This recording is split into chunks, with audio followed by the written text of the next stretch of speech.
Welcome to the Tone Lounge Podcast, the definitive music industry and gear podcast with Jonathan Gilmet and Frank Fleckenstein. What's up, guys? Good morning and welcome to the Tone Lounge Podcast. I am Frank, your host, and with me, the one and only Duke of Voxington, Jonathan Gilmet, my beautiful co-host. I am the Duke. How are you doing this morning, Your Highness? I am doing. I'm breathing. That's a good thing. I am doing. So let's start with a little bit of housekeeping. We have recently crossed the 250 subscriber mark. We actually made it to around 300. We're at 300 as of yesterday. Yeah, as of yesterday, 300 subscribers. We want to thank each and every one of you who are like kind enough to, follow us. And because it's easy these days, there's so much content out there, but committing to some sort of format is different, and it seems to be different and difficult to kind of make people commit. So we really appreciate it. It definitely helps us grow this little podcast into something bigger. And 300 subscribers, which means we are definitely going to give away the limited edition pink Jupiter Effects Warlow. Mm-hmm. I had planned to do it today, but I was looking for a tool to be able to actually export subscribers so I could put it into a random name picker machine so we could do it live. Problem is, it seems to be a bit more difficult to actually extract subscribers. I found a way to do it. You need to access the Google API for it, so I'm going to take care about it this week. And then next week, we're actually going to do the giveaway. And remember that we have another giveaway running for when we hit 500 subscribers, which is the Arc of Tone in the one of color, which is sort of like grayish. Actually, let's show it properly. Yes. So this is the one right here, and it's the one I used for all the demos. So, been used by one person, and it's awesome. It is. It truly is awesome. And the faster we get there, the faster we'll repeat picking a name out of the 500 subscribers. And so I guess that closes it for the housekeeping. We do not have a guest today. We are still working on getting more people on the podcast, especially the past couple of episodes have shown that some of these people really bring something interesting to the table as far as their views on things. Thomas Blug or Guillaume from Two Notes, where we had really interesting conversations with. And we are going to continue to work to get interesting people on the podcast in order to entertain and inform. I have quite a few others that I'm working on right now. What makes it difficult for a small podcast like us is that a lot of the bigger people in this industry, you have to get them to be scheduled with your time frame. So that means that we're in Europe. Some of them are in North America. So trying to get the whole timeline lined up is difficult. Yes. But we are getting there. We have to be patient. But it's not like we're lacking any topics for just you and I to talk about some really fucking cool stuff. We have a shit ton. And I've been holding back from adding more because I can sit there and just blitz through different ideas. And I'm like, 50 should be enough. We should have enough for the year. Yeah. If we had no other guest, I think we're fine. And also, while I think about it, I'm going to segue into something we haven't done yet, which is to say to people, if you enjoy our podcast, give it a thumbs up. But if you love the podcast, consider subscribing. It really helps us reach out to more people. So back to Frank. What's the topic today? Me. And I'd like to extend that. So YouTube is obviously one platform we are launching episodes on. but we're also on Apple Podcasts, if that's your preferred medium, or Spotify, if that's your preferred medium, and a couple of others. So we are kind of distributing that centrally, and we can see, or I can see from the numbers that apparently we're doing pretty well on Apple Podcasts. It seems like that's, iOS or Apple devices are pretty widespread these days. So I guess that's why, there are certain numbers on Apple Podcasts, because it's like easy to access on iOS based devices. So there was one interesting question in all the kind of topics list that we've created. I think you've put it there. And the question is, do guitar players have a clear understanding of the gear they use? And we talked about this beforehand. Yep. And we were like, no, they don't. Yeah, we're done. We're done. Thanks. Thank you for listening. Yeah. But it is an interesting question for a couple of reasons. There's one aspect where there are players out there that where it kind of doesn't matter what kind of gear they use, they always get their sound, and they always sound like themselves. Players with a signature tone. And for them, it's like, they could use whatever and they'd still sound good, because they just, they just have something magical to their, like touching and playing the instrument. So for them, I guess they have a clear understanding of the gear they use, in the way that they're at that point and they want to optimize. They want to, like, okay, I want to enjoy playing that rig. I want to enjoy, getting that certain feedback. So I'm going to use certain things. So I think these guys, they have a clear understanding of the gear they use. But if we look at the average user, I kind of get the idea that a lot of people actually don't really understand the stuff they use, and then it goes back to what made them, what created the purchase decision. Because if we look at some of the, I'm regularly inside a couple of these like Facebook groups related with pedals or amplifiers, and I also have a couple of like feeds set up for certain websites where used stuff has been traded and sold and whatnot. And it is very interesting to see that especially guitar players jump on something new relatively quick, because they kind of look at the marketing that's put out there and they like the idea, and they like, oh, I need to have this. That's going to change everything for me. And then they buy that, and then around a month later, you'll see the exact same pedal. It's almost like it's a funny timeline.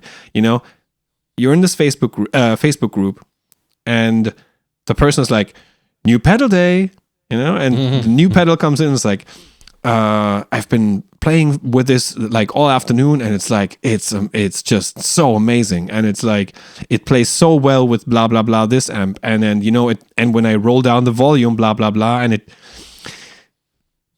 and usually it's just some fuzz pedal, it's just a fuzz. It's just a fuzz, and then you can kind of set the time almost, and like 1 month later they're like, yeah, sadly I have to part ways with this. It didn't make it, in the selection of my pedals, and it didn't end up on my permanent board, and blah blah blah blah, and then they sell it.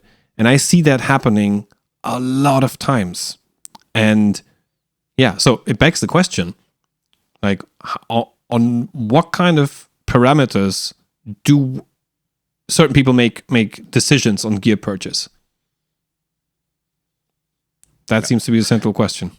I'm going to put this caveat for this episode. So basically, what we're trying to do today is give advice to anyone who is into music but hasn't really focused on the gear, because we have to look at guitar players as being different factions, right? You have the people that know everything, like they're theoretically great musicians.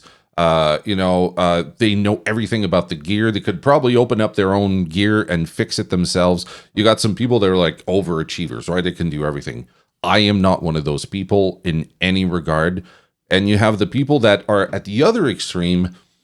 They know how to play guitar, but they have no clue how to put up a pedal board, how to set up their own guitar. Some people can't even change their own strings, and it's not something we can laugh at, because if no one taught you, right? Let's say you had a guitar teacher, your guitar teacher never taught you, you've been playing for 10, 15 years, you're probably extremely good at what you do, but you have to bring your guitar to a music store for a setup.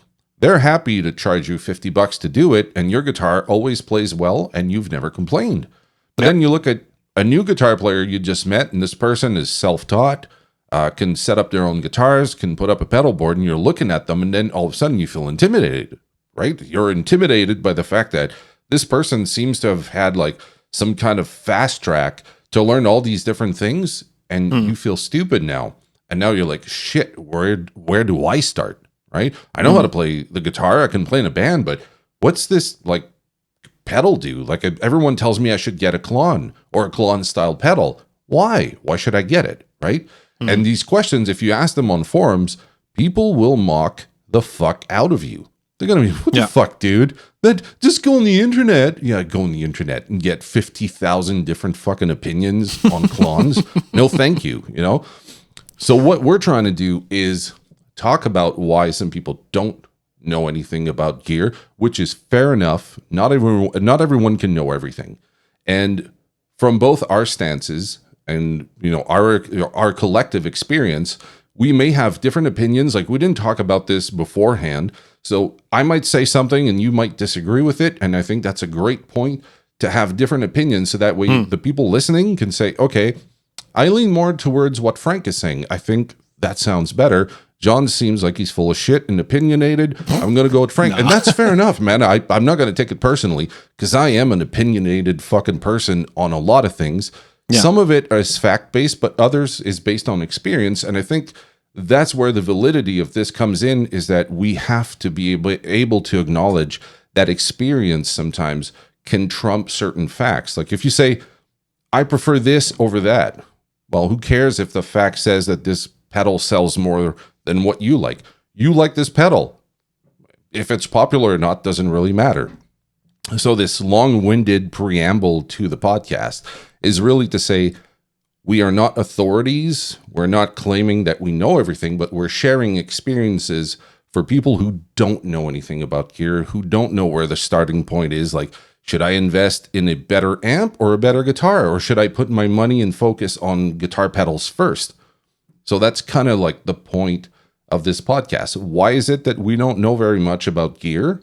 And we know a shitload about like what, fucking guitar was used on this album by this guitar player and what gauge of strings they were using, but we don't know anything about the amplifiers or pedals. That's kind of where we're going with this.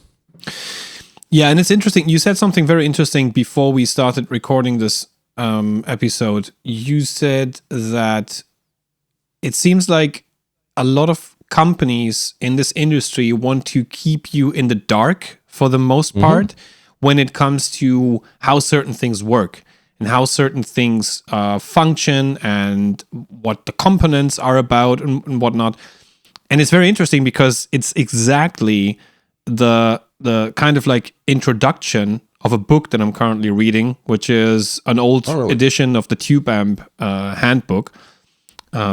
Because I wanted to like dive a little bit deeper into that. I have some basic knowledge from my time in retail, and when I worked with a technician who's like a total lexicon in everything electronics, but especially with like old tube amps, and it to some degree. And it's something that we've also managed to kind of establish in some of the episodes.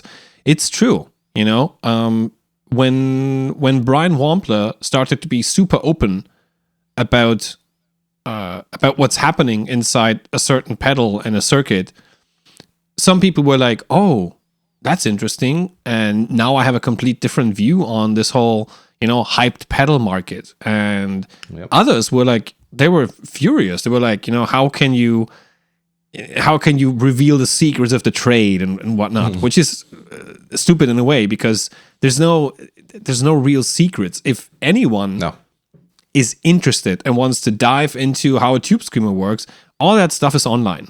You can just go online and you'll find all the schematics. You'll find all the references to like all the components that were used even throughout certain editions of the tube screamer, like as an example. So it's not like he's revealing anything. He has a big reach, and he wanted to do something to entertain people during the pandemic. And he managed to do that. And he also had an impact on me because he just confirmed what I was testing on a breadboard at home, like trying to figure out certain circuits. And I was like, okay, now I'm swapping these diodes. Doesn't make a difference. There's nothing magical about these diodes.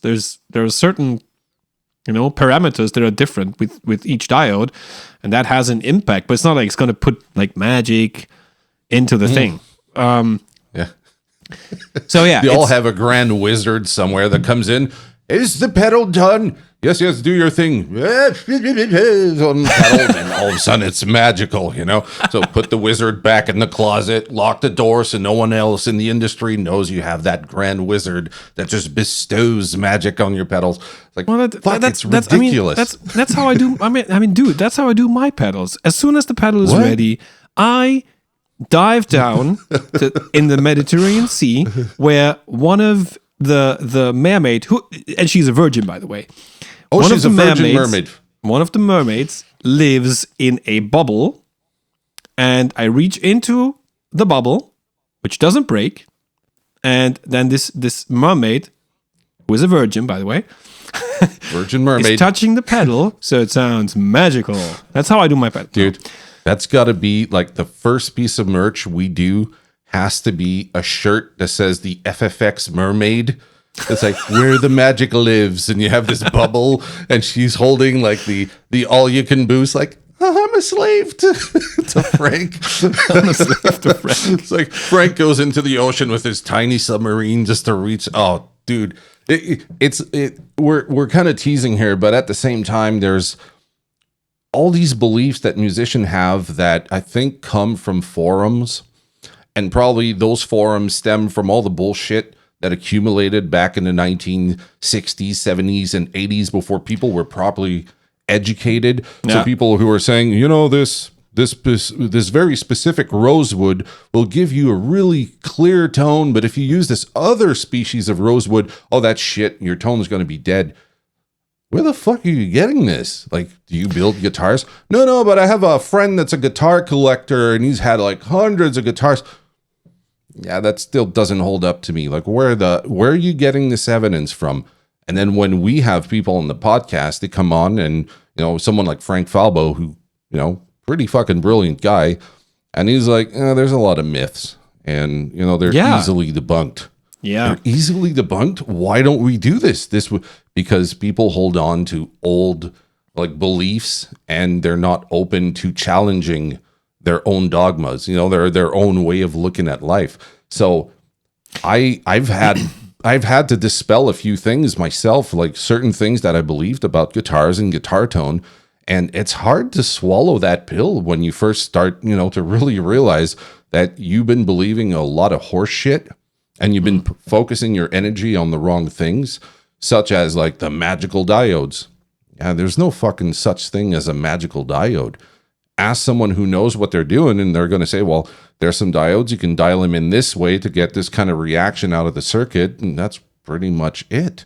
And then guitar player like myself going, no.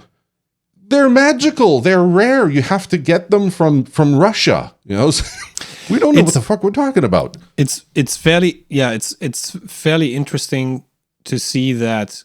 So what happens to me a lot of times is I see an ongoing discussion, whether it's in a forum or it's in a Facebook group, or these days it's more Facebook groups because like forums seem to be so like 2000.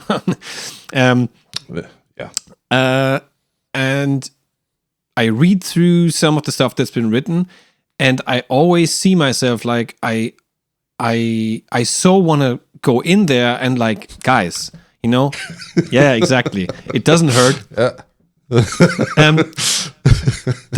I so want to go in there and be like, because I've learned all this shit. I've learned all this shit in these like 26 years of working in this industry and in different functions.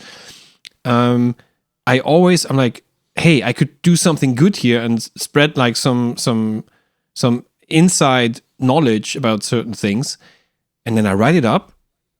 And just before I push the return key, I'm like, no, I can't do it, because the issue is going to be, you're not going to be able to sort of like grab everyone's attention in the same way.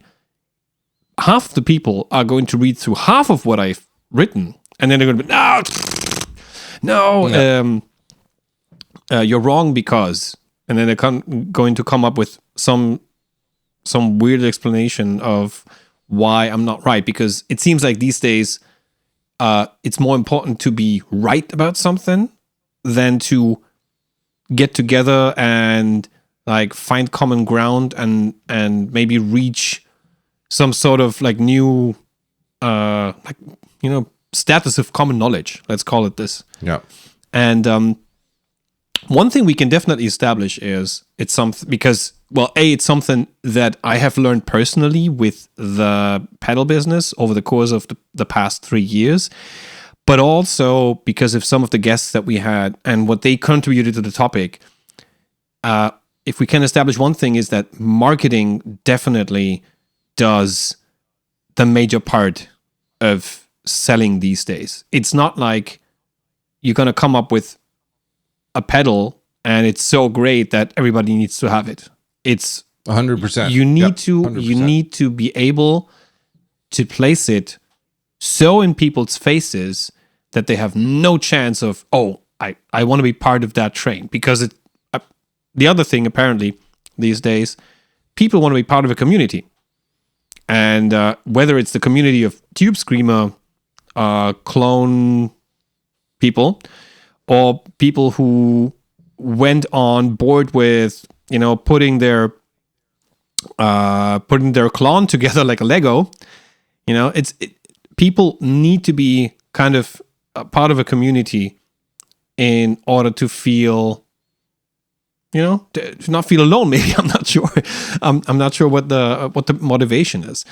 So marketing does the major part, and especially in the past year, we've seen so many gear releases where companies were able to sell out essentially thousands of pedals in such short amount of times. That it is a clear evidence that whatever it is, and it wasn't even new stuff. The Nauticlon is not a new pedal. The Wampler Tumnus Germanium is not a new pedal.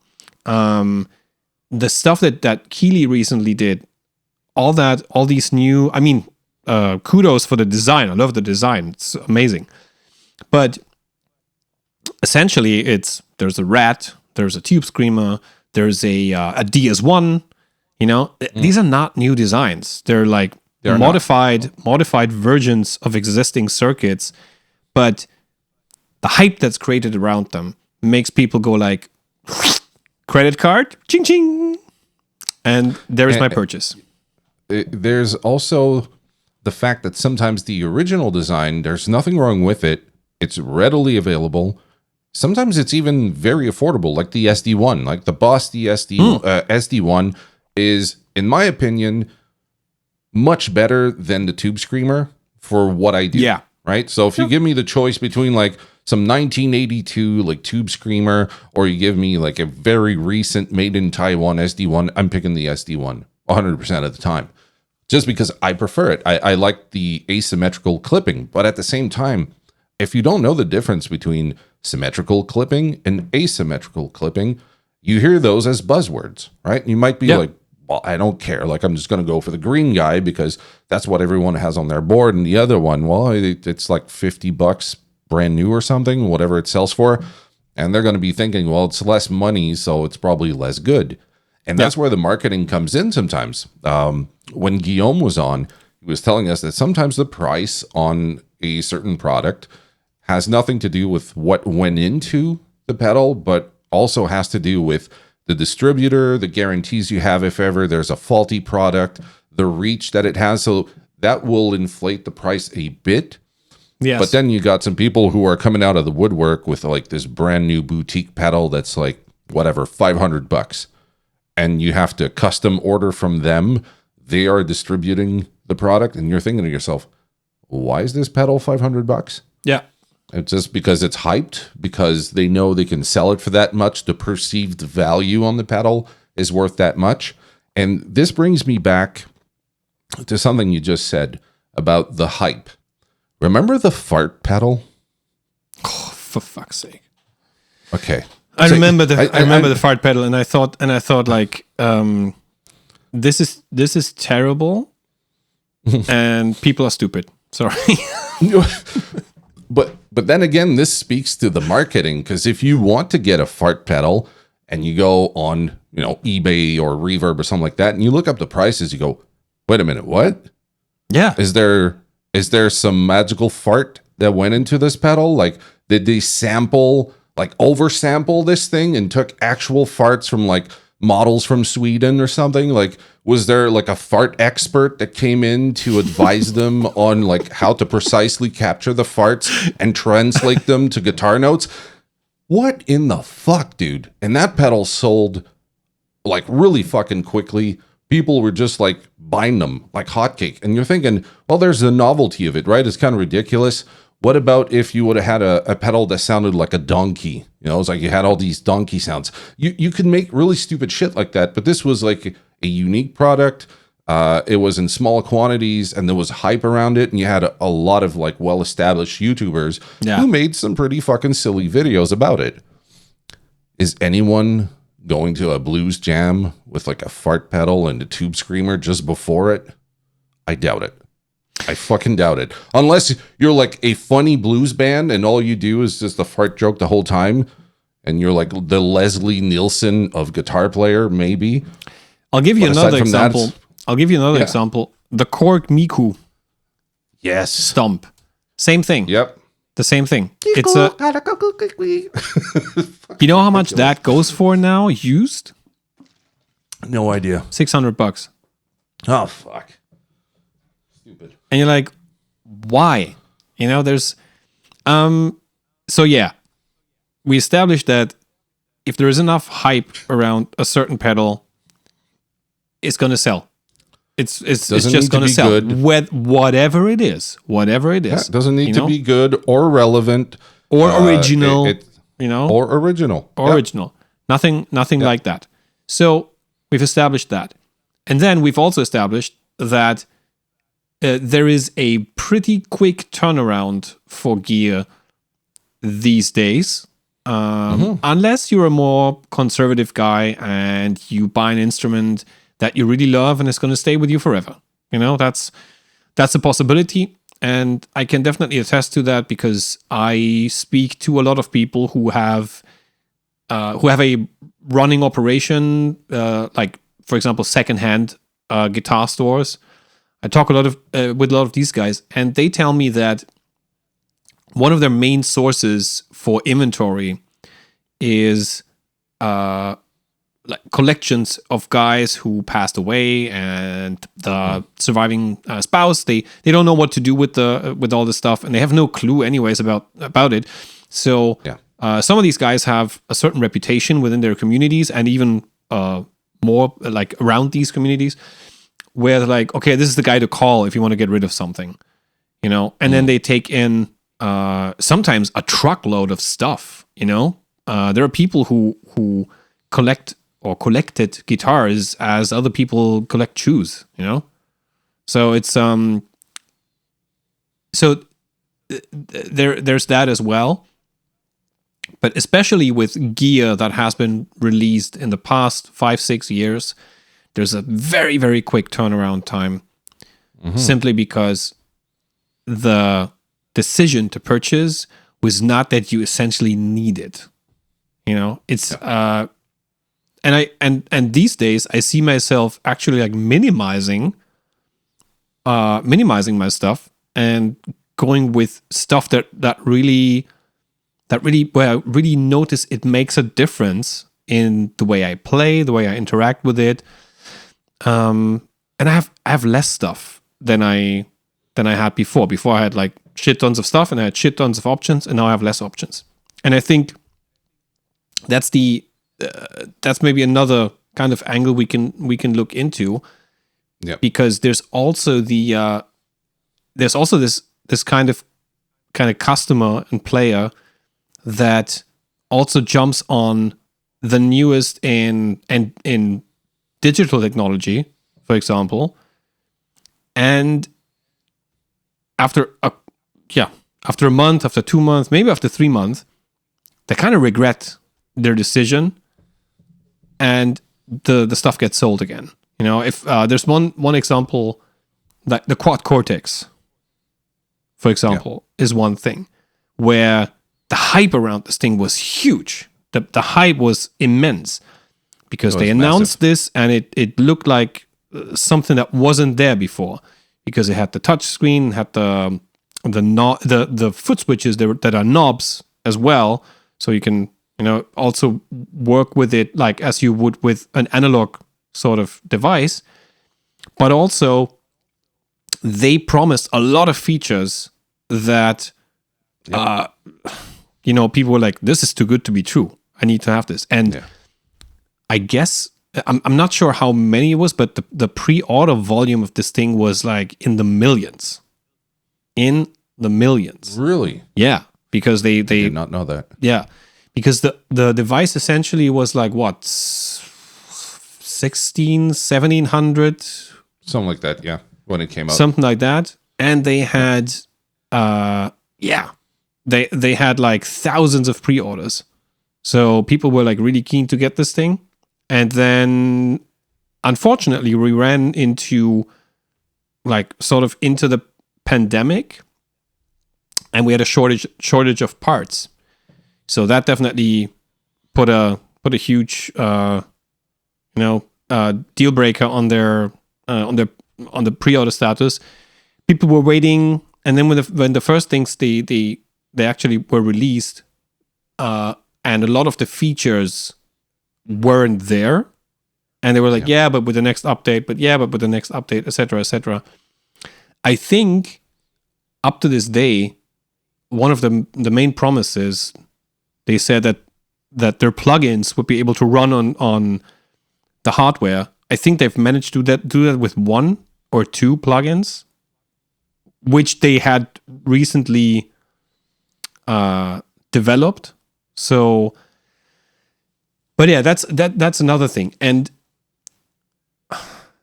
I don't necessarily think that people do not understand. I think people think they need something which they don't need at all. I think that's got a question for you. Do you think that the marketing plays on the fear of missing out, on the fear of not owning something? Yeah, 100%. It's it's the age old thing. You see your neighbor with a new car, you want a new car too. You know, you don't want. It's kind of fear of missing out. Yeah, it's kind of that principle. You see, there's this hot new fresh thing coming around, and it can be a pedal, it can be. I don't see it that much with guitars, to be honest. For a couple of reasons. Guitars are, to me, a bit more personal, or instruments, like let's say stringed instruments, for that matter, are a bit more personal than something like a pedal. A pedal is very easily replaceable, and so are some of these digital devices. You know, I've seen people using the Line 6 stuff and praising it as the Holy Grail. Then when Fractal came around, they took the Fractal and praised it as the Holy Grail. And when the Quad Cortex came around, they did the same thing with the Quad Cortex. Yeah, I see so what you mean. Yeah. it's something that you can easily swap and you can easily resell. It's very easy to resell a pedal or like some sort of digital device, because they're more adaptable to the player. With a guitar, it's different. You know, somebody who buys a Strat might not be able to sell it as fast because not everybody plays Strats, you know? Or somebody who has a Les Paul or like any other humbucker guitar for that matter, buys it, and then, you know, let's say after a year, he's like, you know, don't like it anymore, want to sell it. He definitely has a harder time selling it, especially if it's not, you know, at a very reasonable used price. Because, you know, there's a certain amount of people who plays a certain amount, a certain type of guitar. So with guitars, it's a bit more personal. But I'm not ruling out that there aren't people who swap guitars once a year, you know, or every 2 years. Or people that over collect guitars. Oh yeah, like they buy everything, right? Yep. And this, I just want to call out the fact that if you look behind me, you're going to see a lot of gear, and I don't want to come across as a hypocrite because I'm also guilty of buying a lot of shit. Like I have a ton of pedals, but I didn't buy every single pedal. Some of them are because companies send them to me, and that's my form of payment. It's like you make a video and you get to keep the pedal. Yeah. So that's kind of how I ended up with a fuck ton of pedals. Yeah. But at the same time, I was in a weird state a few years ago where I started to grab everything I could because I was looking, like I was on a quest to find like the best amp, the best guitar, the best speakers. Like I was really diving in deep because of the whole YouTube thing, right? You're on YouTube and people ask you questions like, what's a great amp for $500? I don't know. I haven't played anything. Like, what's out right now? Then you start to look and you go, oh, that's cool. That's cool. That's cool. Then you go on the used market and you look at what retains a good resale value. And you go, okay, a Blues Junior is like maybe around that $500 on the used market. Yeah. And, you know, you can buy them all day long for that price. But then you're going to see right next to it maybe a 1966 Gibson GA15 RVT, which is poo-pooed by a lot of people, and you can pick that up for like $450, sometimes even less. And you go, okay, so I got a 1966 vintage amp that people still regard as a piece of crap, or something more modern, you know, their whatever version of the Blues Junior. Which do I go for? Do I want to go for the vintage thing and say, hey, I have a vintage amp, but then everyone online calls you an idiot because you bought the one that is not favorable. You should have went with the Gibson Falcon. Those are much better, or whatever fucking model it is. So then we kind of cave in to the peer pressure from other guitar players because we like to put those posts like new pedal day, new guitar day, new amp day. And then we have all the accolades that come with it, the approval of our peers. Like, oh yeah, that's a solid one. I've been playing this one since 1905. You know, it's like you got the elder who's like, I've been playing this for 100 years and it's a great amplifier. Yeah. Should we care though? And that's the thing. Like, look behind me. There's a Rivera. This amp here, I got on a trade for 5 pedals. Yeah.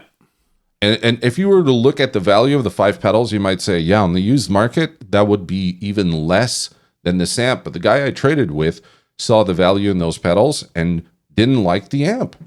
I got the amp. And I know that the resale value on Rivera isn't all that great. But if you were to buy them brand new, they are fucking expensive. PRS is kind of the same way. Music Man, old Carvins, like Carvin basses, Carvin amps, Carvin guitars, fucking beautiful instruments, great sounding amplifiers. There's a Carvin amp combo here for sale for like $250. It's not moving. It's been there for like 6 months. I've seen it go from $600 to $250. Yeah. And I'm still wondering, like, should I get it? If this guy can't sell it for $250 and I don't like it, I'm stuck with it. All right. And you were talking about how you want to declutter right now. Well, that's what I'm going through. I'm trying to declutter. I have too many amps, too many guitars, far too many fucking pedals. And I'm at a point where I'm thinking, one good guitar? Okay. One great fucking guitar? Even better. How about a great fucking amp? Doesn't have to be a $5,000 amplifier. Could be an $800 amplifier. As long as I like it, it inspires me to play. Shouldn't that be the best thing? Because when I die, I can't take that shit with me. None of us can. So you got some other guy that comes along, grabs all your stuff, sells it, and there you go. I'm going to sell all the gear from all those idiots who've been collecting shit they can't bring with them. You can put me in a pyramid, mummify my body, put all my guitars and my pedals, and I can't fucking take it with me in the afterlife. So there's over-consumerism, right? Which we just outlined. Part of it is due to the fear of not having enough or not having the stuff that's popular. There's also caving into the marketing. Yeah. So I'm just trying to summarize everything we talked about. There's also a lack of understanding, and I'm including myself in this. There's a camper right there. There's an HX Stomp. I got a fuck ton of things. And if I had to pick one thing, today would be one set of parameters I would choose, and tomorrow might be another, because we're musicians, we're artists, we're people who are very emotionally driven. And sometimes the logic seems to be thrown to the backside. We're like, yeah, but I'm pretty sure I can save $500 this month. So at the end of the month, I'm going to get that pedal. Fuck, it's sold out. Jesus Christ. Now there's like fucking 6 months before I can get the stupid pedal. Oh, I'll buy something else. Oh man, I shouldn't have bought this. I should have waited out for the other. So we're impatient. We're afraid to lose out. Now, if we're to take all of this, right, and we get rid of forums, we get rid of Facebook groups, and there's just a podcast where you have two guys just talking about their experience and what they would put their hard money on. If you were to look at all the gear behind me and you said, okay, let's say you're less of a hypocrite here and you sell all your shit, what would you keep? What would you put your focus on? If you had a budget of this much, what would you buy? So if we go with these parameters, I think we're going to be able to kind of narrow down, maybe not educating people in a single podcast on everything they need to know to make a purchase, but perhaps the mindset behind why you would put your money on maybe an amp first, or maybe the guitar first, or maybe some really good pedals first. So in your opinion, I'm going to start with this question. If you were to start today, okay, so you have Frank, whatever age you were when you started, and Frank from right now takes this time travel machine with the Wayback Machine, goes back and says to young Frank, hey, young Padawan, here's where you start. Here's what you buy first. This is going to be the thing that's going to carry you for years and years. You don't even have to think about nothing else. What would that advice look like? Yeah, I think something that definitely comes in handy here is that I've learned how to kind of find out about people's needs when I started working in retail. So, as we've talked about in another podcast episode about where we talk about where we actually come from and where our experience comes from. When I was 16 and a half, I started working in that retail shop in my hometown for 2 days. And I had two guys working in that guitar department that had a shit ton of knowledge that they put into my head. And the other thing is the sort of psychological side, the psychological aspect of somebody comes into the guitar department and you kind of try to determine what kind of person you have in front of yourself. And that's obviously the way you are going to address the person. So somebody who comes in with a very expensive coat and a very expensive watch on their wrist you're not going to address that person the same way you're going to address the guy who comes in with a metal shirt and it's like, hey dude, and you go, hey dude, want a coffee?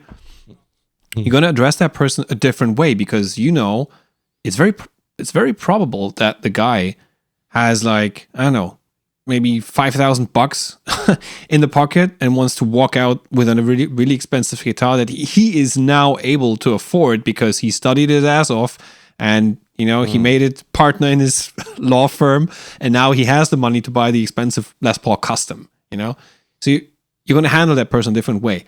That's one aspect. Like determine the kind of person you have in front of yourself. But the other thing is kind of get a sense of what the person actually needs. And my first question would always be, and I would ask that first question to my younger self as well. Okay, what are you doing right now? And what do you want to do with the stuff? You know, what kind of music are you playing? What kind of music do you see yourself playing maybe in the near future? Are you going to play shows? Are you just playing at home? Do you go to jam sessions? You know, it's like, what does your musical and artistic landscape look like? And that would be the first question. And usually within a couple of, sentences after that, I would be able to say, okay, here's a range of guitars that would suit you and your musical style. Since you're not playing live, you're playing at home, we're going to look at something that works at home and that definitely has the possibility to connect headphones to it, because you don't want to disturb your, family members or neighbors with the stuff you're playing or practicing in that case. And we're going to make sure that you have a couple of tools in your, bag in order to put on new strings and to clean the instrument. And you're going to need a proper cable that's going to last forever. The last time I bought cables is actually like 20 years ago. I still have the same fucking cordial instrument cables that I bought 20 years ago. They still hold up because, you invest in good cables one time, they're gonna last for a very long time if you treat them well. They should. If you hang people with it, obviously it's not gonna work very long. It's not. I don't advise that. No. So essentially, that's what I was always trying to do while I was working in retail, like direct with customers. And I would do the same thing with my younger self. I would certainly advise my younger self to stick with certain guitars longer than I have, because there were some guitars that I sold and I regret that now. There are like two or three cases where I sold something that I really regret selling. Not only because there's a nice little like aspect of what it's worth now, if I would have kept with the instrument, but also remembering how easy it was to like get good sounds of some of that stuff. And essentially, that's also what I would like try to advise people who are listening to this now. Ask yourself, what is your musical and artistic landscape right now? Maybe look at some of the plans you have, and then decide or make your purchase decision based on that landscape. Instead of like going out and buying everything and then reselling it and losing a shit ton. I have lost so much money. Even though I work in the industry, I've been a victim to like, not like, I don't want to miss out, I've been a victim to that as well. 100%. And I should know better because, I work in this industry and I know some of the ways around the marketing that the industry creates. So I should know. But yeah, I'm also guilty of buying stuff and like selling it and losing money. And it's something that it's unnecessary. It's completely unnecessary. And that would be my basic advice to my younger self, but also to everybody else listening out there. Like, look at your current situation. Try to be super realistic, I know that it's great. It's amazing to have like a quarter stack or a half stack in the room that looks amazing. And it's maybe a 50-watt Plexi or something, or some other like high wattage amp. I know it's great. It looks amazing. But the problem is, if you're not playing shows, it's not worth anything. It's if you're not playing shows where you can actually use this amp, then it's no good. It becomes a piece of furniture in your room, and also it's gonna catch a whole lot of dust, which you don't want. You know, so that's one aspect. Be realistic about what you are actually doing musically, and if it's, for example, if you go into a jam session, usually they have a backline to some extent, and I have a very small pedal board that I use with a battery powered power supply. So I don't have to connect anything there. There are 3 pedals on. It's like my 3 go-to pedals. So I have a guitar, I have this little pedal board, and I can go on that stage and be connected in 15 seconds and start playing. If that's all you do, if you just go to local jam sessions and you don't need an amp and you just have something to practice at home, then that's pretty much all the setup you need. Small pedal board, a guitar, and there you go. Yep. Just as an example. It's a brilliant way to do it. It's small, it's portable, and it does exactly what the fuck you set out to do. Do you need more? Do you need to, compete with The Edge from U2?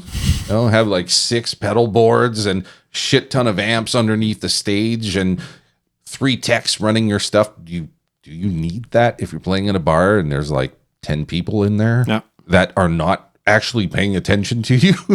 Exactly. But I see I see a lot of guys when I go to these jam sessions. I see a lot of guys, and I mean, to me, everybody can do whatever the fuck they want. It's like if you, absolutely, it's like you're free to do with your money whatever you want to do. But I see a lot of these guys coming to the jam session every time with a different guitar. And obviously it is a nice way to show off your guitar collection, because nobody's going to come to your house and look at my museum of like old vintage guitars. Nobody's going to do that. After 1959 Les Paul. Yeah. Nobody's going to do that. And also, like, I wouldn't invite people into my house to look at my gear. So a very sort of appropriate way to show off your guitar collection is to go to these jam sessions and bring a different guitar every time. It's one way to do it. And then also or you change guitars. And then also with go ahead. And also with guitars, it's like the same thing to me applies to guitars. If you think you need 6 guitars to be happy and inspired, because every guitar kind of inspires a different side of you, perfect. Do that. It's very likely that these 6 guitars, if you really like them and they inspire you, they're going to stay with you for a very long time, 100%. Mm-hmm. But if they just stand around and do nothing, I have a rule. If I haven't touched an instrument in 1 year, it has to go. It's going, and so sometimes 2 instruments, or maybe 1. I know people who just have 1 guitar, and they can do everything with that guitar. Yep. Everything that they want to play, like in the range that they're playing, they can do with that 1 guitar. They don't need 5, 6 guitars. Yep. Nope. I agree with you. My mindset on this is similar, very similar, but there's a few differences here that I think are probably worth exploring, and you might agree or disagree, but I'm open to hearing your thoughts on this. Yes. I've been doing the whole consumerism thing just like everybody else, right? So I'm coming at this, I have too many guitars, too many amps, too many pedals, too many of everything. I am not a gigging guitar player anymore. I haven't played a show since like 2009, right? Now, I don't intend to play shows. I do the occasional recording now. I used to record way more before, but now it's all YouTube stuff, right? So I'm doing YouTube videos.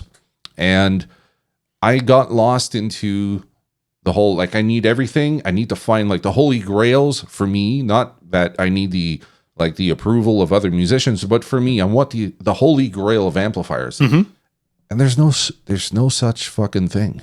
There's no holy grail, nothing. There isn't a guitar that pleases 100% Or even like in the toothpaste commercials, 9 out of 10 dentists agree. Like there's not 9 out of 10 guitar players that can agree on anything, right?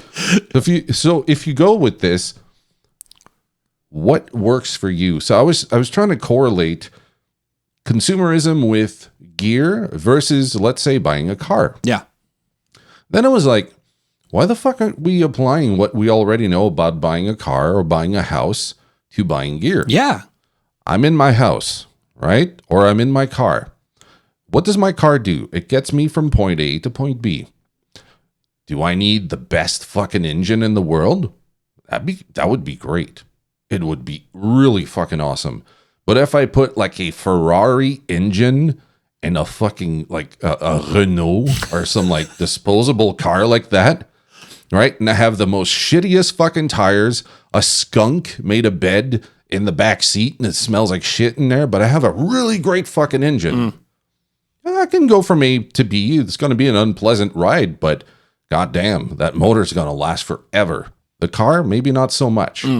Now, if we look at how we buy a car, we go, okay, well, this one is, $30,000. It's within my budget. It does everything I need, and it's going to last me 10 years until I have to get rid of it. I'm going to wear this fucker down because I only have 30,000 that I can spend on this. I'm going to have to, really tighten the belt every month, but eventually I'm going to pay it off. And when it's mine, it's my car. I don't owe anyone anything. I just have to do the regular maintenance on it and go from point A to point B. And I was thinking, why the fuck aren't we doing this with gear? Like a guitar. What's the thing you're going to have to do that's similar to an oil change? Your guitar strings. Yeah. What's an eventual thing you might have to do that's similar to, let's say, fixing your transmission? Maybe the frets are worn out and the guitar is basically unplayable. Agree. You're going to have to change the frets. Agree. Right? You might have to do a couple tune-ups that are like making sure the pots aren't scratchy or, maybe you fucked up the pickups. You have to get that done. But if you buy the one guitar, and let's say that guitar cost you $1,000, which is in today's market like a fairly good instrument that is respectable and is a good investment.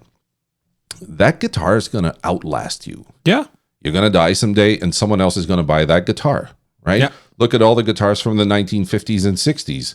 The original people who purchased them, most of them are not around anymore and someone else is playing their fucking guitar. And those people are like, oh my God, I got a 64 Strat. Like, holy fuck. Yeah, that guitar was well maintained and you can still enjoy it today. We can do that with cars too. We got cars from the 1900s, for fuck's sakes. People love them, took care of them. They're still around. Now, if we wanted to apply the same principle to guitars, amps, guitar pedals, there would be no need for us to buy the new, latest, greatest tube screamer. We already have a fucking tube screamer. I bought a tube screamer and it's great. Why do I need to look for something else? It does what I want to. Why do I need a purple Strat when I have a lime green one? Yeah. It has better pickups. You can change those. You can change those. You don't like the keys on yours, you can change those. 100%. The wood, the structure of your guitar is fine. It's structurally fine. There's nothing that needs to be done. Yeah, but I like the looks of this guitar better. Oh, but that's different. Now, instead of having, I don't know, the one car that looks a certain way that looks more like a family, like minivan, now you want to have something that looks like a Subaru Outback. Yeah. Oh, it's still family, but it's a little more sleek. Yeah. Well, you're going to have to sell the original one, or you're going to have 2 cars in your lot. And that's what essentially we're doing with guitars. We've got 15 fucking guitars, 30 amps, 300 guitar pedals. We're not using all of that all the time. No. So when you look at the rich people who are like, oh, come and see my Ferrari collection or my Porsche collection. And you go, oh, those fucking rich people, man. Look at all the money they're wasting. Who needs 30 cars? Oh, who needs 30 guitars? Nobody. You can't play them all at the same fucking time. Nobody. There isn't a gig that pays you $100 that requires you having 100 guitars. So if we start to go back to minimizing the excess and we just look at it like, what if you could just have a great guitar, a great amp, and just a few questions, like a few pedals, right? And question what you do and why you have so much fucking gear. I think my answer would be very different than if I'm looking at being cool, being popular, being accepted. being part of a group, being part of the elite that has like a vintage amp and a vintage guitar. I don't know what you think about that, but that's kind of like the mindset I'm in right now when it comes to amps and unloading shit. I just want to keep a very good amp that I can maintain and get fixed. Maybe 2 guitars, because I have to have like some variety with the whole YouTube thing, humbuckers and single coils, and pedals. I don't need that much. What do you think of this mindset? Do you think it's something that makes sense, or is it kind of like overblown? No, I have to agree 100% because I think the car example is a very good example. I hate owning a car. I never wanted to own a car because I live in a city that is, for the most part, pretty reliable when it comes to public transportation. And also, I'm a bike person. I like to ride bicycles, Let me say this. A bicycle is the acoustic guitar of the vehicle spectrum, right? You don't need gas. You can bring it out in nature, kind of like you do with an acoustic. Yeah, it's true. it's true to some extent. And there's a funny there's a different like kind of analog to bit like between guitar playing and I think that's why I actually know a lot of guitar players who also enjoy like sportive cycling, because the same principle applies to both of these things. You get back what you put in. If you ride on a regular basis with your bicycle, you're going to notice very soon that it's going to get much easier to, like 50 kilometers. And then you can make 60, you can make, and so on and so forth. And I'm at a point where I don't even go out and ride if it's not at least 100 kilometers. I like the 3.5 hour outdoors, and I like the preparation and like the whole thing. But the same thing applies to guitars. You get back what you put in. The more you practice, the more you play, the better and more confident you'll get with it. So, but that's the bicycle thing. So back to the car principle. I hate owning a car because you need a place to park it. We are lucky enough that we have a place out front where we can park our car. You have to park it somewhere. You have to fill it up with gas, which, the costs could vary on what the macroeconomic situation is right now. You have to pay insurance for it because it's possible that some douchebag, runs into you with his car and then you have a car that's essentially unfixable. So you want someone or to be his bicycle. Oh yeah.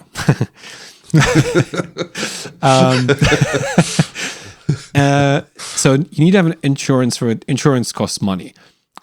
You need to go to inspection because there's a certain warranty applied on the car, and in order for that warranty not to, go away, you need to have it inspected, and you need to like change the oil and the brake liquid and all these different things. So you have to maintain this, and it's a big cost apparatus to me. Like it's a big cost apparatus that I never wanted. Yeah. But it's a bit different if you have a child. If you have a child and you want to be flexible and you want to be like easygoing with all the extra luggage that you have.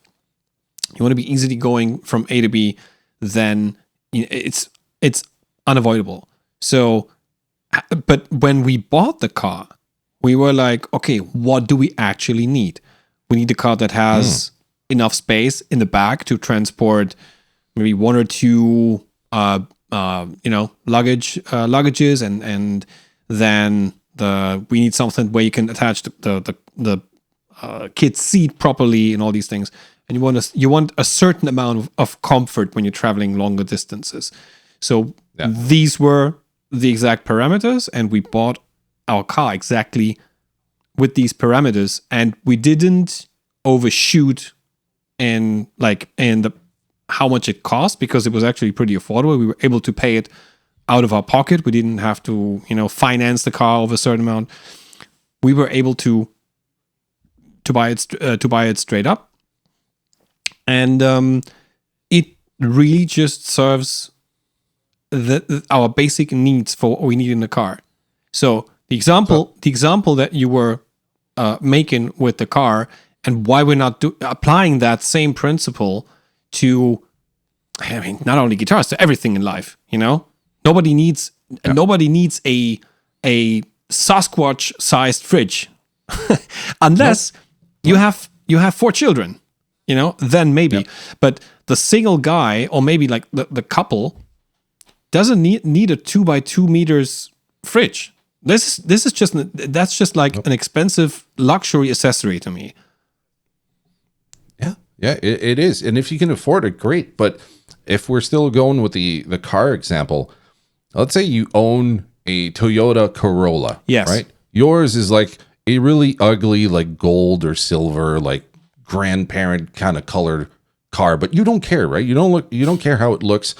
This car is reputable. It was worth the investment. It's going to get you from point A to point B. Yeah. It might last 10, 15 fucking years before you start having severe issues with it. Yes. Let's say the company comes out with a metal sparkle purple color with limited run, specially made tires that are from Germany, made by this small boutique tire company. Do you feel compelled to buy that car now this month? Are you going to sit down? But it's, yeah. I know what you're doing, and I know where this is going, and I love that you're making this comparison, because it's exactly what's happening. Mm-hmm. You have you have a tube screamer. You love your tube screamer. It's a great pedal for people who like a tube screamer. And then suddenly Ibanez comes out with the limited edition Red Sparkle 120th anniversary of the Tube Screamer. And you're like, oh, I need to have this. And because of the perceived value on such pedals or guitars or amps or whatever, the market stays at a certain point with that gear, right? People are like, holy shit, you have that 30th, 50th, 70th anniversary whatever piece of gear. Oh yeah, that's worth a lot. Those are good ones. They're rare. So that means they're going to keep going up in price. But there's like a different mentality to that. Another example I want to give about like the car thing. Let's move on to a house, right? So you have a house, you bought it for $50,000 20 years ago. You renovated the place, you did all these awesome renovation. The city comes over and says, your house in today's market is worth $70,000. Mm-hmm. That's what it's worth. You can ask that. Doesn't mean someone's going to pay that, but you can now ask for that. So you bought it for $50,000. Now it's at almost $1 million. If I buy a Squire classic vibe and I put in Lindy Fralin pickups, I have like CTS pots that come from this vintage 60s Stratocaster. Yeah. I put the best tuners. Can I now sell it for $2,000? Or do I still have to sell it for whatever the perceived value is on Squires? But people do. That's the thing. I find it super interesting. That look, to me, one thing is like there's this parts caster market, where people like buy parts, they put them together, and if the result is good, they're like, okay, I can sell this. And then essentially they're looking at, okay, if they are clever about it, they look at like, okay, this is what I paid for the parts. I've put in that amount of work. It's reasonable to sell it for X amount of euros, dollars, whatever your currency is. And that's one thing. And there's someone's like time and maybe heart was poured into building this instrument if the result is good. But then there are other people who buy stuff and modify stuff, and then they think they can ask notorious amounts of money for the instrument that was still built in Indonesia or maybe in China, where the body was sprayed with like a, I don't know, 2 millimeter, 3 millimeter thick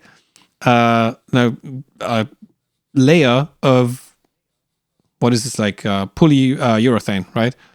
That they use. Yeah. It's going to resonate like fuck all, So And you and the reverse of this is someone who puts in a shit ton of money into a guitar. It plays great. It's got like awesome gear on it, but there's like they start off at, let's say, the value of their Squier Classic Vibe that's been modded is maybe, I don't know, like $600 on the used market. I'm just throwing a number out there. I don't know what they sell for. And this guy's like, okay, it's 600, but look, I did all these upgrades. And some schmuck comes along and goes, I don't give a fuck about your upgrades. I'm going to put back the original that were in there because one way or another, no one's going to pay $600 for this piece of shit. If you could put whipped cream on a turd, it's still a turd kind of mentality, right? Yeah. So you did all these upgrades and you cannot sell your fucking guitar for more money. So why would you upgrade a guitar that is worth less than, let's say, an American-made guitar? Well, to begin with, maybe you really love the instrument and you don't see the need in buying something that's worth like $2,000. Exactly. So you're thinking to yourself, economically speaking, I could grab this Squier for $200 used and put $200 worth of upgrades into it, and I'm still well under $2,000. Yes. I still have a lot of fucking pocket change here. Yes. But if now that guitar doesn't suit it for you because you were too, what's the word I'm looking for? Excited to upgrade your guitar and you upgrade it and it still doesn't do it for you, you just lost. Yeah. Right? But if you were to upgrade a house, that's not lost. It's an investment on the home, and the future buyer sees it as, oh, well, I don't have to do the roof this year because they did it last year. Yes. So I'm good for another 10 years. But with a guitar, we don't see it that way. So the mindset on gear doesn't correlate to every other day purchase that we do in our regular lives. No, and that's where my mindset has started to change. I think musicians, if we take away the special diodes, the special tubes that, they were Mullard tubes that, were hiding somewhere in Russia, and someone, took them out of the country back in 82 and hid them into England, and now they're being sold for $600 or some bullshit like that, right? Yeah. If we take that away, I think that musicians already know everything they know to make a good purchase on gear. Yeah. It's just that they come into gear thinking that everything is completely different and that they cannot apply logic to their purchasing power. Yeah. And I think we're both saying the same thing here where, go ahead. And I really need to take a leak. What? Yeah. Okay. Go take a leak then. Be right back. I'll keep going. Right yeah. So basically, if I was to purchase something today, like let's say I lost all my gear, there was a house fire or whatever, where would I start?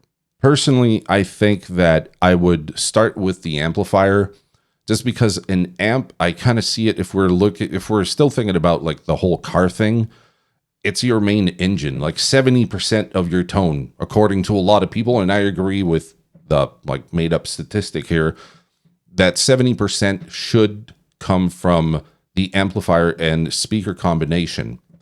Going from there, my second thing that I would focus on is the guitar, because the guitar is kind of like it's the playability. It's how comfortable you are, how you relate to your instrument. So the quality of the sound, how great it sounds, how well it's going to perform in the different scenarios. So whether you're playing live, you're playing at home, you're in a recording studio, the amplifier is really your main thing. Some people have different amps, like the M60 behind me. It does like the Fender clean, does the Marshall thing. It's got a bunch of options. Basically, if I had just this one amp, I wouldn't need the others. But would I be willing to commit to this? Well, I would have to at some point. Or I could go with like something like the Bad Cat that's right beside me. So basically if we were to use like buying a car, buying a house, kind of ideology, like what would make the most sense, I would start with a really great sounding amplifier, something I know is going to last a long time and is voiced to something I like. So I'm a Vox guy. I'm probably going to go for a Vox sounding amplifier. And to me, I have a hard time finding a more versatile guitar than a Strat. It doesn't need to be an American Strat. It doesn't need to be some kind of boutique variant on the Strat. Actually, my main Strat on the Tone Lounge is a Squier from 2016, and it was talking about like doing all the upgrades and stuff. that's what I did to mine. I upgraded the pickups, the wiring harness. I put a pickguard I like on it, changed the tuners. All in all, that guitar cost me about $500. So I paid $200 for this during Black Friday in 2019, I think, just before the pandemic. And got some pickups made, changed the wiring harness. And seriously, like personally, I don't see a point in owning another Strat. There's always that little voice in the back of my mind going, you should get an American Strat. And why? I don't know. I don't really need it. I'm completely satisfied with this one. So my buddy Frank is back. So I'm just going to finish this idea here of owning the gear, which is now if I was like, so Frank, just so you know, I'm kind of giving like what I would go for if I had to purchase gear all over again. So I just mentioned I would focus primarily first on putting my money on a great sounding amplifier. Then I would go guitar. And with guitar, I don't need to splurge. I'm fine with like just my modded Stratocaster, and it's nothing fancy. It works great. I can play on it. I don't feel like it's getting in the way of anything. And very last in my priority, I would go with pedals. Now, I know for my experience as a guitar player that pedals, if you go too cheap and you plug them into a great sounding amp, you're going to notice a hell of a difference between certain types of circuits. So if we're going for like delays and stuff, like a lot of delays that are digital, there's not really a sound quality. Those are algorithms, and it really depends on who programmed them. But if we're going with like, I don't know, something like a light to medium overdrive, I find that like the expensive stuff, there's something to it. There's something to the components that are in there that are less noisy, more articulate when you crank the knobs. And when you go with the cheaper stuff, it's fine with a small practice amp or, you know, an amp that doesn't have really high headroom. But as soon as you get in with like a more expensive amp, something that's way more dynamic, that's where you start to make the difference. So personally, it would be great amp, a guitar that sounds very good and that you're comfortable with, and last in the investment would be pedals. But pedals is a bit of a journey. There isn't like this philosophy or this common practice that we can say to people like, follow these 5 rules, you're going to get the perfect pedal every time. It's kind of a journey. It depends on the guitar you're playing, the amp you're playing, the style of music. If you're in a band, certain pedals sound great at home, but they don't sound great in a live context or in a band context. And I think that's where YouTube comes in. Like people that are showing you the like comparisons between different pedals can help make you make an educated guess without spending the fucking money to get that gear.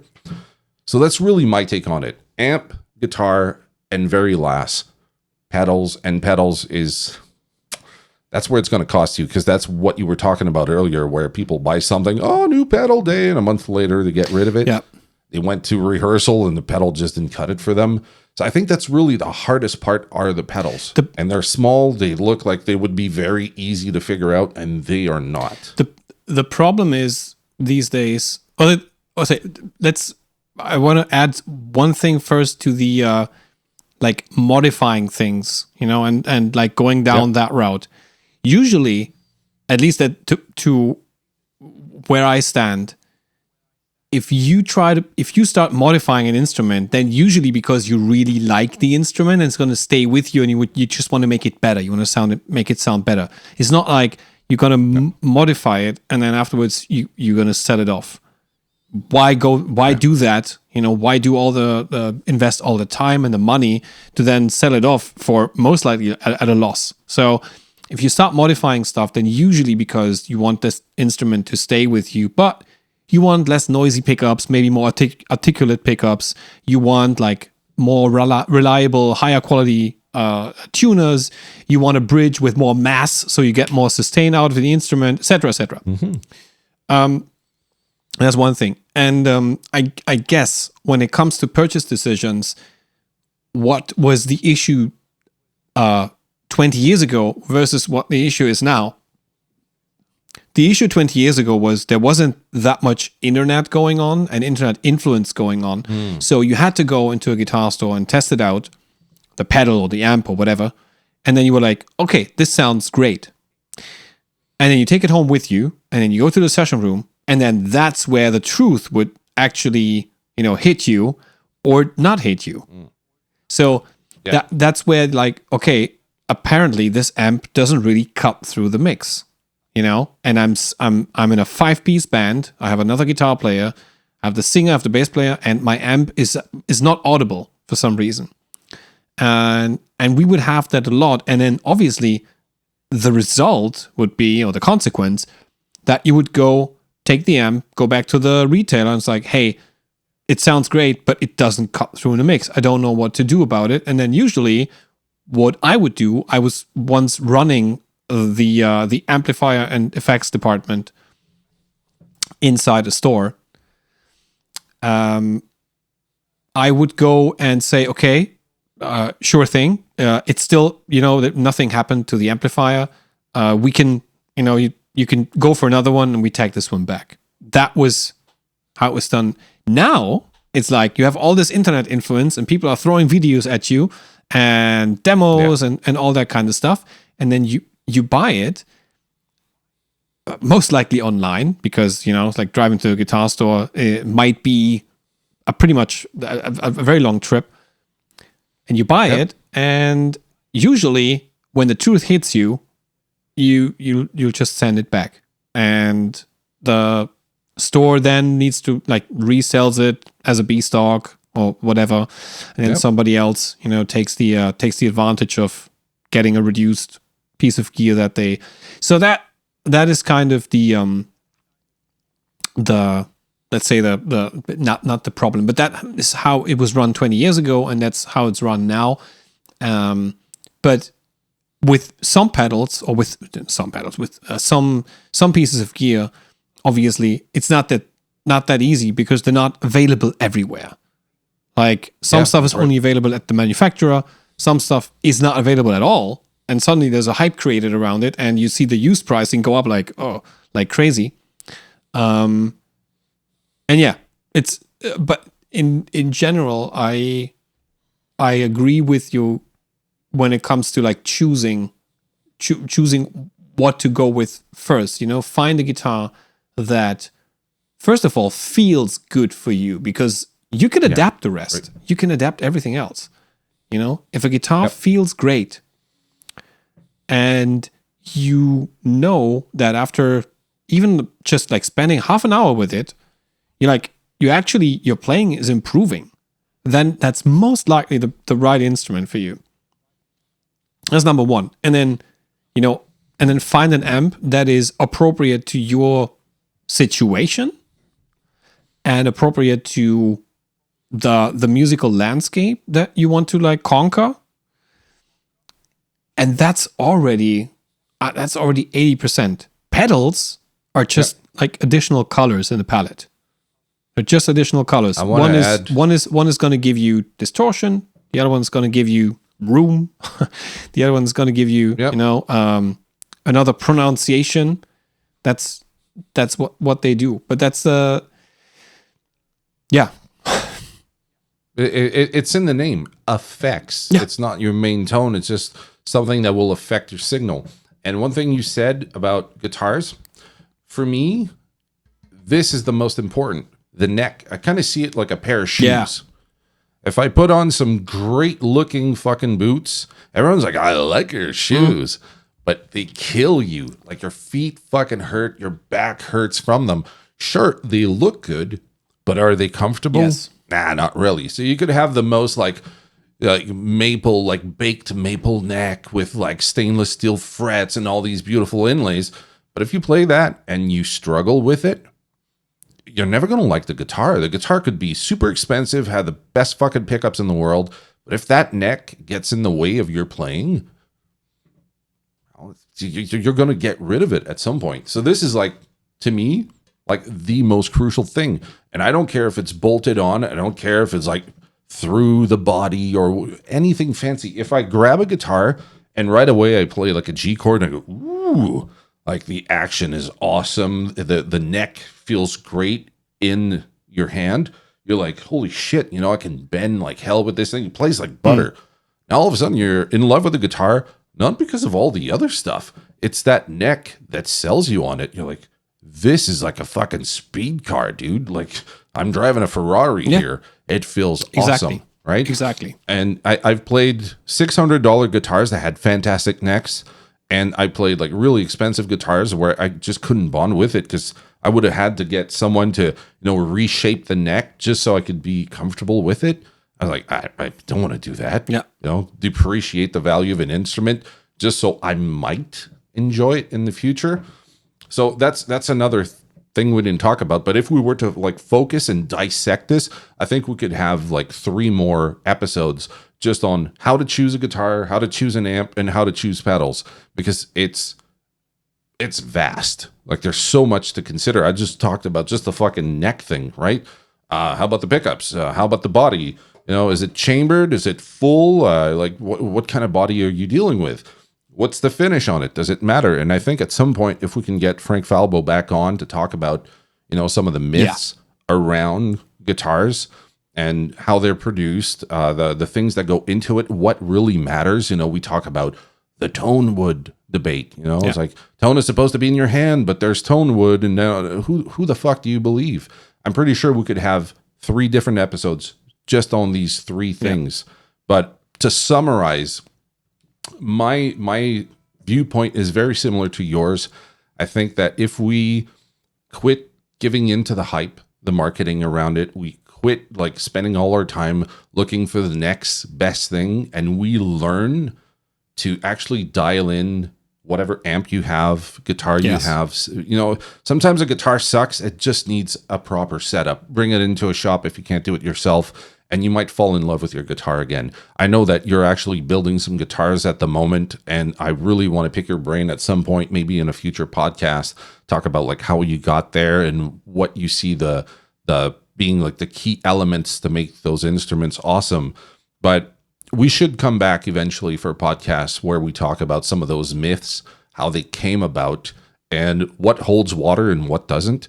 How about, and maybe get some. How about we, because I know that we are running a little bit short on time for today's episode. Yeah. How about we do that? We continue that very same conversation next week with another question that we kind of connected to. The question is, do we actually know the gear that we're using, and how we make purchase decisions, by adding the question, what to upgrade first? Because that's another very interesting discussion.